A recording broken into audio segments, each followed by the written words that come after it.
I absolutely hated editing Insta360 videos before I learned these tips. You probably clicked on this video because you might be feeling the same way about editing your Insta360 footage. Hey, if you're new here, my name's Cody and I'm a content creator living and working in Taipei, Taiwan. Now in this video, I'm gonna give you the 5 tips that dramatically changed my Insta360 workflow and made it so I actually love using my Insta360 camera. Now let's get started with tip number 1, which is to shoot with the edit in mind. Shooting with the edit in mind is kind of a blanket statement covering all cameras. If you know what you're looking for, it's gonna be so much easier for you to actually capture those moments. I think a lot of people get this camera and just kind of spray and pray. They just put the camera out there and hope that it's getting something epic. Now, if you take a little bit of extra time to think about what does the camera actually see? What's the perspective that I'm looking for right here? I promise you, it's gonna help you when it comes down to editing and then posting. People are gonna be able to see and feel the intention behind the shot rather than just hoping that you got an epic shot. Okay, let's get to tip number 2, but first I wanna tell you a little story. I am sponsored by Insta360, and last year around this time, they flew me and a bunch of other content creators out to Malaysia to this beautiful island called Langkawi.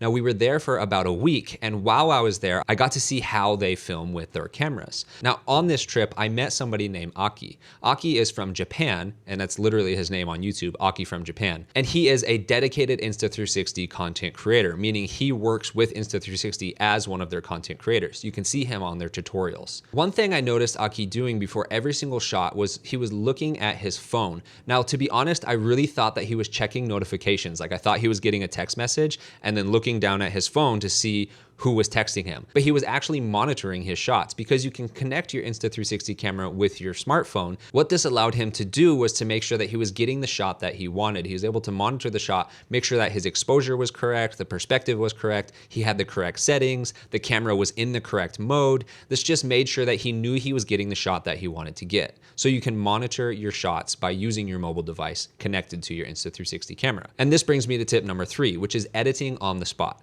Now, because your phone is already connected to the 360 camera, as soon as you push stop recording, that video file is going to be available for you to view in your album. So you just click the album, open up the video, and now you can start editing that video. And what this will allow you to do is see if you got everything how you wanted to do it. This might not be the time for you to go in and do the crazy editing process that you want to do later, but this would give you a good rough draft idea, like, okay, was the camera high enough? Was it low enough? Sometimes a small adjustment, just like 3 feet higher or 3 feet lower with the camera, can really make a big difference. So being able to quickly edit on the spot with your smartphone is really gonna give you an advantage because you're gonna be able to make those adjustments on the spot rather than being at home on your computer wishing that you could go back and put the camera 3 feet lower or 3 feet higher. Okay, tip number 4, which is building off of the previous tips, which was having this connected to your device. Now, when you have these connected, 1, you're gonna be using the battery from the Insta360 camera,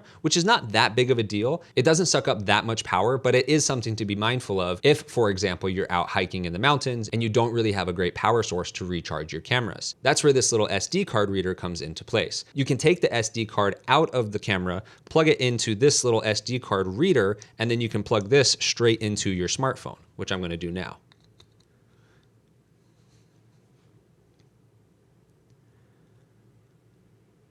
Okay, so you can see I've opened up my album and I can see all these different shots that I have. Not only are you gonna be able to save battery with this SD card reader, but you're also gonna experience a faster read and write speed. So what that translates to in real life is meaning when you're relying on the wireless connection, which is strong, but it's not uncommon to experience some lag. So that's another reason why I like to plug the SD card right into the smartphone so that I experience little to no lag. And finally, the last pro that I'm getting from using the SD card reader is that I'm not using the proxy mode when I'm color grading. I'm actually able to view the original file, and that way I can fine tune my color grading to exactly how I want it. Okay, tip number 5. Now there are a lot of professional people who use Insta360's studio desktop software. For me, this was where I actually found my biggest frustration was using that software. For some reason, I just had such a hard time, even though I know there are some features in there to make this process a little smoother, I was having such a hard time getting nice and smooth shots. I just wanted smooth dynamic shots.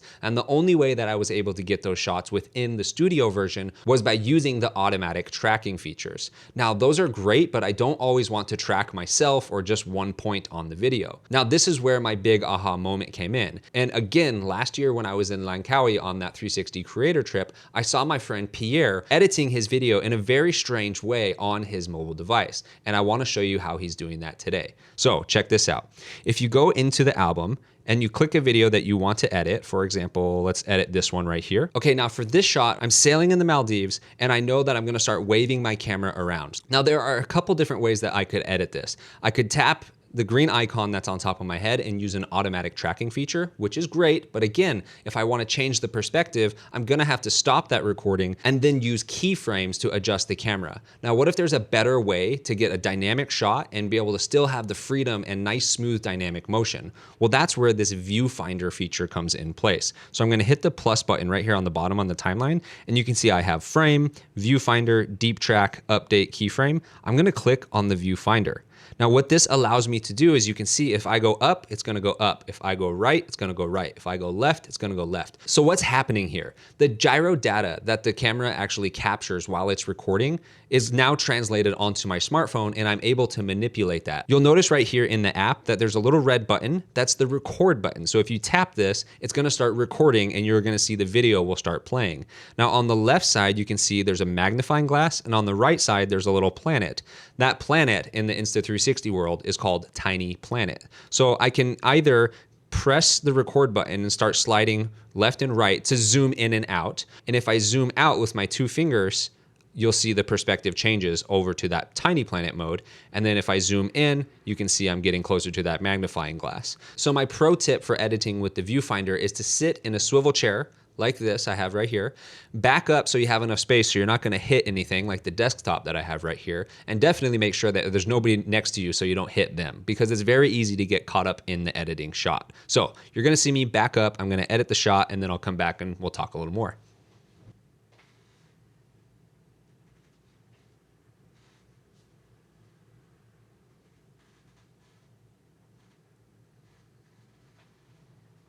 Okay, I just recorded some random motion to show you guys how this process works. So now I have an X button on the bottom and I have a check mark. I'm just gonna hit the check mark. Now I'm gonna scroll back on the timeline and we're gonna be able to review the motion that I just recorded. Okay, let's watch this.